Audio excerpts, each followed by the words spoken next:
All right. Hey, everybody.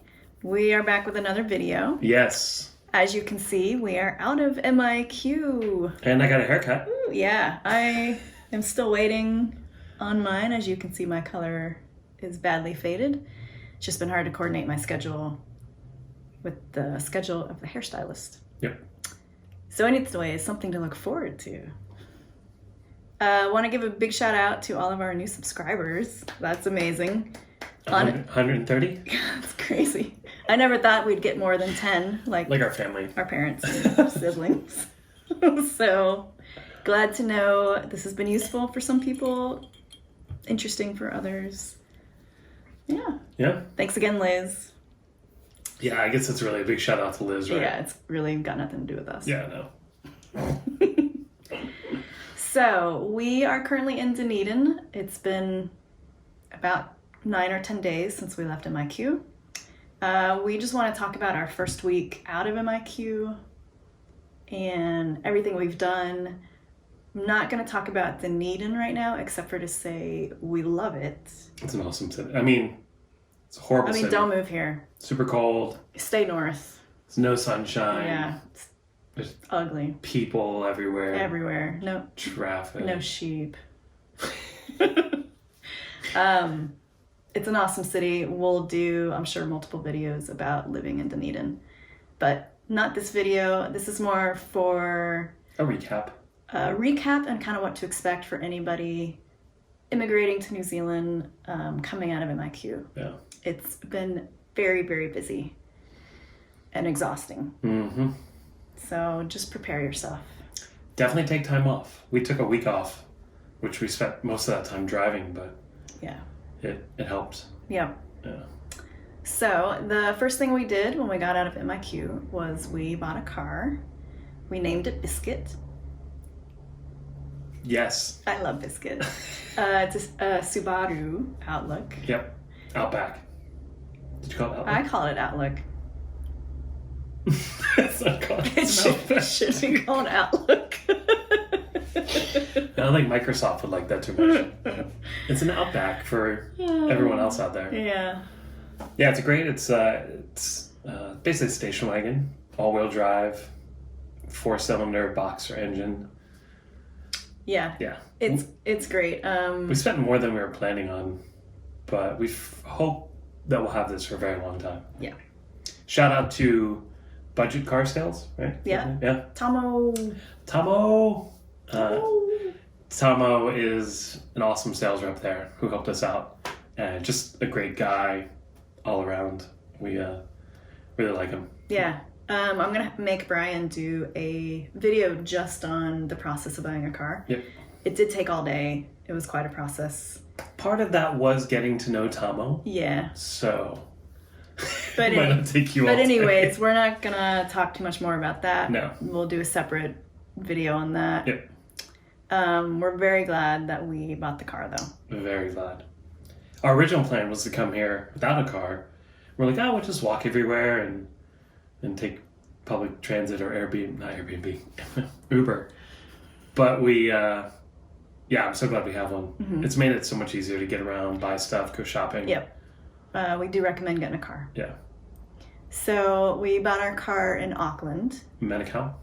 In Manukau, and then we drove from Auckland to Dunedin. Via Wellington, took the ferry across the two islands. Which is gorgeous if you have not done the ferry. And it's a sunny day. Holy moly. It's beautiful. Yeah. I think I took some video. I'll try to put some in here. And then we drove so FYI, the drive from Auckland to Wellington is a very long drive. It's a long drive. Took us 12 hours. Yeah. Yeah. Because we stopped to eat and take photos. But it's beautiful. I mean, New Zealand's beautiful. If you didn't know already.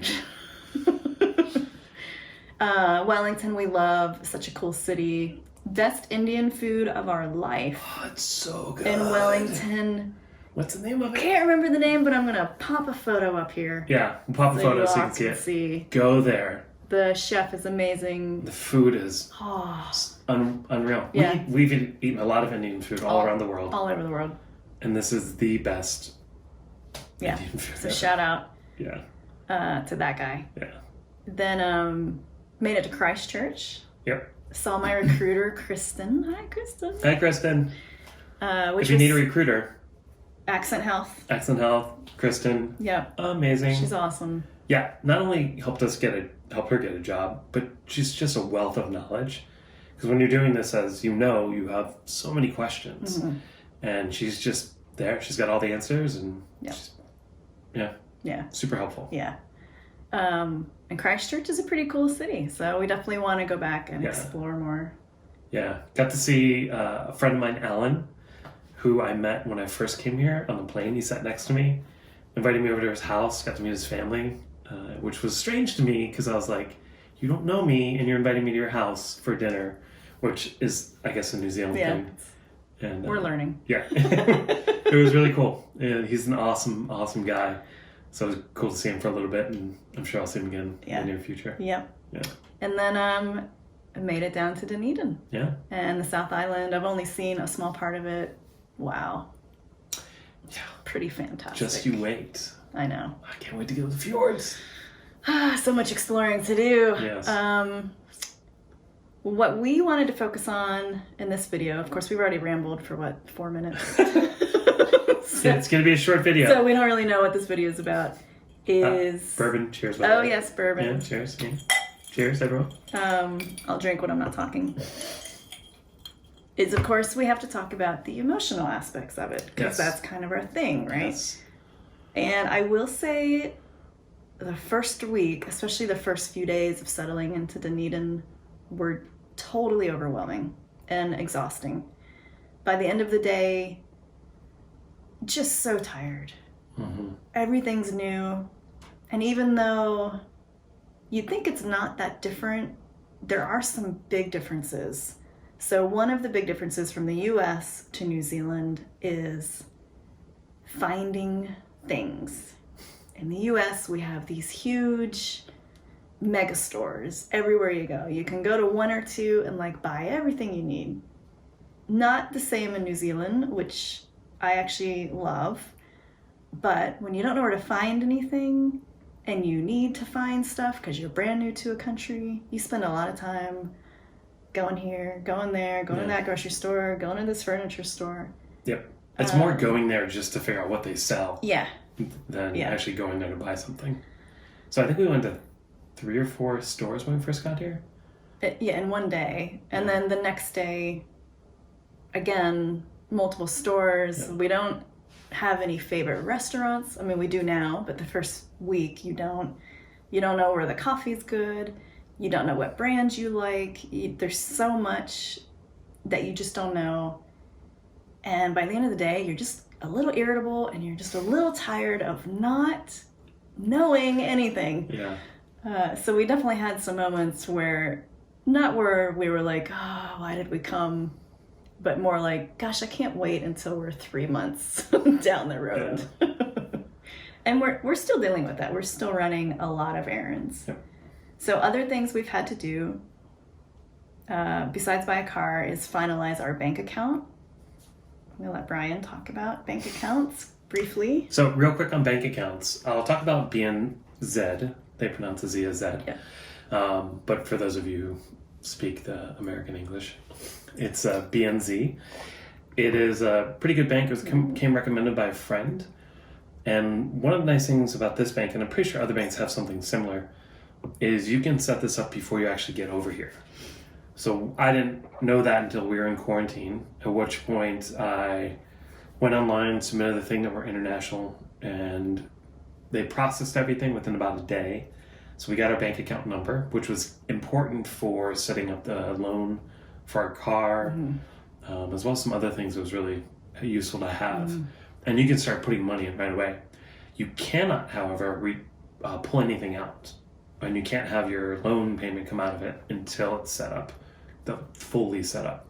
So what we had to do, which we didn't do, which we should have done, was make an appointment the moment we got out of quarantine, go in and finalize it so it's active. Yeah.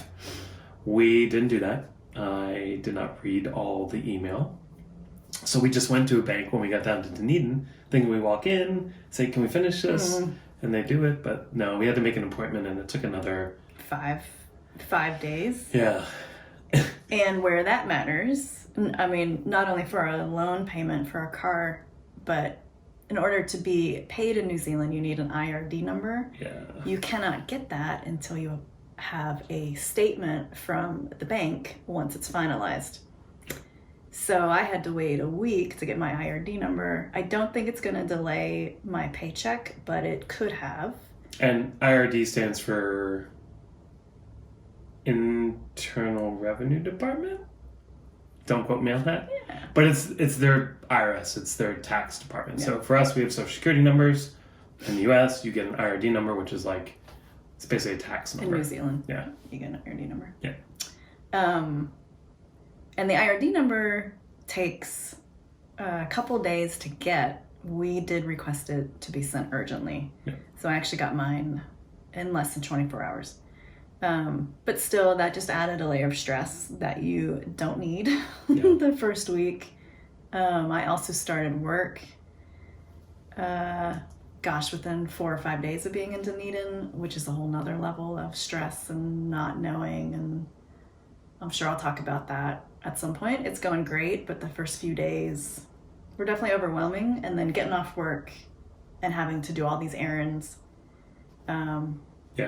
Just very tiring first week. I did have a few moments of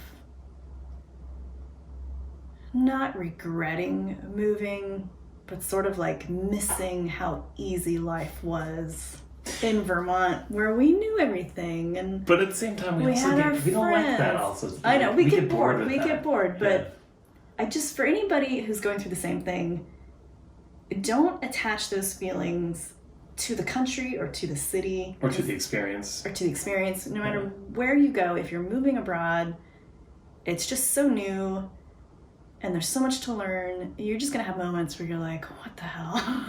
And it's okay. And it's okay. Yeah. As I like to say, it's part of the deal, you know? So just as long as you're aware it's gonna come, then you can sort of recognize it for what it is. Let me look at my notes. While she's looking at her notes, as the partner who's not working the job, try and do as much as you can. I mean, I have a job, so I'm working, but I've got most of my day free, so I try to do as much as possible. There are certain things like her IRD number I can't do because she has to be there. Oh, yeah. The other big thing that we had to do our first week was find a rental, because we're at an Airbnb. It's got an awesome view. You can kind of see it, but we're not going to stay here long term. So we did actually sort out a long-term rental, but that took time, time on top of everything else. Yeah, and I don't know if we've talked about this before, but we're planning on getting a dog, a greyhound. We had a greyhound who passed away a couple years ago, and our whole plan was to wait until we got to New Zealand, got our skilled visas, for us to get a greyhound. So when we're looking for a place, we have to find one that allows dogs. So that took our options, or made our options very limited. I think when I looked without a pet option, it was like 60 rental properties that we could have chosen from in all different areas. And then with a pet option, it was like 5. Yeah. We're happy with the place we got. Yeah, we got lucky. We're 2 blocks from the beach, down in St. Kilda. Yeah. I've always wanted to live by the beach, so... Close to Katie and David. Yeah. Our besties in New Zealand. Our new besties. Our new besties. Don't tell our old besties. Yeah, if you're watching. It's not a replacement. It's just our New Zealand besties. It's just a replacement. No. What else? I just want to thank everybody who has thanked me for coming here as a nurse. And even shopping people, if they find out I'm a nurse, they'll thank me for coming here. And I'm not used to it. In the US, sometimes people will thank you for being a nurse, but there's also been a lot of distrust of the medical field, and people can look down on nurses and they often treat them like crap in the hospital. So it means so much to me to be appreciated, because I'm not used to it. So big thank you. There's a lot of you out there who said very nice things. Thanks, honey, for being a nurse and getting us into New Zealand. Yes. Finally. No. I'm kidding. I was also worried about coming over as an American. Yeah, that's an interesting thing. Yeah. So coming from America, especially within the last 4 or 5 years, there's definitely this nationalism mentality of you're not from this country, you don't belong. And when we got here, I was not scared, but I was just worried that every time I would introduce myself, as a foreigner moving here, that I would be shunned or looked down upon or treated poorly. And I was tempted to tell people I was Canadian, but just... But it's been the opposite. People are interested in our stories and I often get asked, welcome us here. Yeah, they're like, why did you move to New Zealand? Yeah. Which I always find, to me, I'm fascinated by that. I think there's, maybe people have here have kind of an island mentality where they feel trapped in a way. Yeah, could be. But they almost say it like, why would you want to move to a place like this? Yeah. And then I say to them, why wouldn't I? Right. Why? Have you looked out your window? Yeah. So. Sorry, quick side note on that. We've talked to a couple people. It's interesting that it's all about perspective, right? We talked to a guy at a farmer's market who we were excited about the medical coverage, the national health coverage, and how much better it is than in the U.S. And then one guy we were talking to had kind of a different opinion because he lives here, even though, I don't know, it was just fascinating to me. And then I think about people who come to the United States from maybe a poor country, and they think it's so much better. So I'm not sure where I'm going with that. It's just...